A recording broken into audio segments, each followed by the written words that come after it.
आज से 6.5 करोड़ साल पहले एक बड़ा उल्का पृथ्वी से टकराया।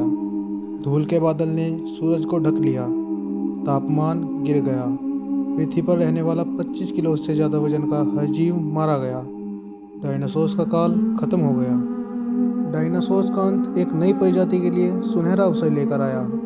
यह प्रजाति थी मैमल्स की। मैमल्स यानी स्तनधारी जीव। इन्होंने खुद को इस विनाश से बचा लिया था। गर्मी से बचने के लिए ये ज़मीन के अंदर रहने लगे थे और जिंदा रहने के लिए इन्होंने सब कुछ खाना शुरू कर दिया था। इतने बड़े महाप्रलय के गुजरने के बाद धरती सामान्य होने लगी थी और जो धरती पर जो जीव बच गए थे उनमें अडप्टिव रेडिएशन की वजह से बहुत सारी नई प्रजातियां जन्म लेने लगी। इयोसीन इपोक में 5.5 करोड़ साल पहले बंदर जैसी प्रजातियां आई जिनकी आंखें सर में आगे की तरफ थी।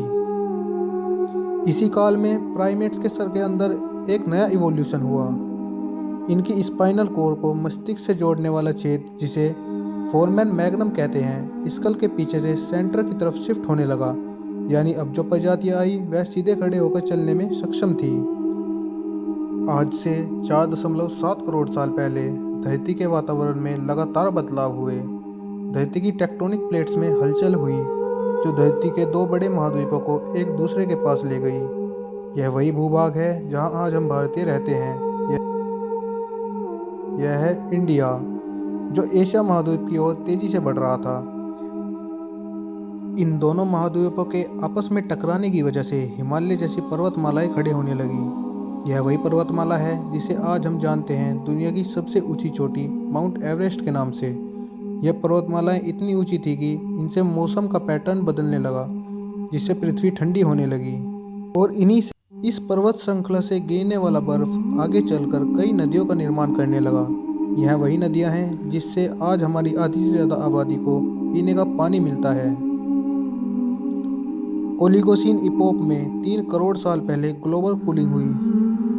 घास के मैदान बढ़ने लगे और जंगल घटने लगे। तब ऐसे जानवर विकसित हुए जो खुले मैदानों में रहने के लिए उपयुक्त थे और इन्हीं से दूसरे जानवरों को खाने वाले जानवर भी विकसित हुए। 1 करोड़ साल पहले पृथ्वी वह रूप लेने लगी थी जिसे आज हम देख रहे हैं।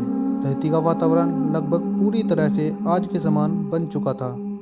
धरती में महाद्वीप पूरी तरह जाने पहचाने लगने लगे थे। लेकिन परिस्थितियां फिर बदलने लगी। 40 लाख साल पहले धरती की टेक्टोनिक प्लेट्स में एक बार फिर हलचल हुई और अफ्रीका के पूर्वी इलाकों में एक नई पर्वत श्रृंखला का निर्माण हुआ। ये थी ईस्ट अफ्रीकन रिफ्ट वैली। इस पर्वत श्रृंखला के उभरने से यहाँ के जंगलों में आने वाली मौसमी हवा का मानसून पूरी तरह रुक गया। यहीं इसी जंगल में रहते थे द ग्रेट एप्स। ये हैं हमारे काफ़ी दूर के रिश्तेदार, हमारे पूर्वज पैरोलापिथेकस या पैरोला। ये पेड़ों पर रहते थे और फल खाते थे। वजनी होने के कारण ये एक डाल से दूसरी पर नहीं जा सकते थे, इसलिए ये घूमते रहते थे। कभी कभी ये अपने 2 पैरों पर भी खड़े हो जाते थे। सीधे चलने की क्षमता जमीन पर नहीं बल्कि टहनियों पर विकसित हुई। बाइपेडलिज्म यानी 2 पैरों पर चलना इंसानों की नहीं बल्कि एप्स की खोज थी। आगे चलकर ये जलवायु और वातावरण के अनुसार बदल गए। कुछ चिंपैंजी और गोरिल्ला में विकसित हुए, कुछ इंसानों में विकसित होना शुरू हुए। वे पूरे अफ्रीका में फैले हुए थे। बारिश के न होने से यहाँ के जंगल सूख गए, जिनकी सबसे ज़्यादा असर इन एप्स पर पड़ा। जंगल सूखने से इनमें खाने की समस्याएं उत्पन्न होने लगी, इसलिए अब ये खाने की तलाश में पेड़ों से उतरकर ज़मीन पर अपने कदम रखने लगे। ये हैं एडिपिथिकस रेपिडस, हमारे पूर्वज जिन्होंने ज़मीन पर मानव इतिहास का पहला कदम रखा। और आज इन्हीं के कारण हमने चांद पर अपना पहला कदम रखा। इनका दिमाग एक संतरे जितना बड़ा था और लंबाई 4 फीट तक थी। ये हमारे वंश के सबसे पहले सीधे चलने वाले जीव थे। कई हजार सालों के विकास क्रम के बाद ये 2 पैरों पर चलने लगे। इससे ऊर्जा कम खर्च होती थी और ये चलते चलते भी खा सकते थे। 2 पैरों पर चलने से अब ये दूर तक देख सकते थे। समय के साथ साथ विकास की प्रक्रिया चलती रही और हमारे पूर्वज धीरे धीरे विकसित होने लगे। 23 लाख साल पहले हमारे पूर्वजों का दिमाग काफ़ी बड़ा हो गया था। ये थे होमो हैबिलिस। इन्होंने पहली बार पत्थर को हथियार की तरह इस्तेमाल करना शुरू किया। जैसे ही इस पत्थर पर धारदार किनारा बना, हमारे पूर्वजों के पास एक हथौड़ा आ गया। हमें काटने का हथियार मिल गया, जिससे इंसान हजारों ऐसे काम कर सकता था जो वो पहले नहीं कर पाता था। पत्थर के इस्तेमाल ने अंगूठे और उंगलियों को मजबूती दी, जिससे हम और अधिक कुशल तरीके से इनका इस्तेमाल करने लगे। समय बीतने के साथ ही हमारे पूर्वज अब समूह में शिकार करने लगे थे। ये थे होमो इरेक्टस, जो अन्य जानवरों से ज़्यादा होशियार थे।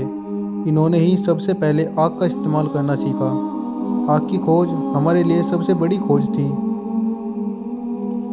ये उन्हें गर्मी, रोशनी, अंधेरे और जंगली जानवरों से सुरक्षा देती थी, और इसी वजह से परिवार भी बनने लगे। इन्होंने आग पर मांस को पकाना सीख लिया था। आग पर खाना पकाकर खाने का मतलब था मांस को चबाने में कम ऊर्जा का खर्च होना।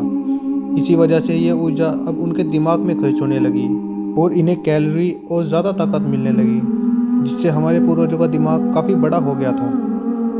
2 लाख साल पहले आज के इंसानों ने अपना रूप ले लिया था।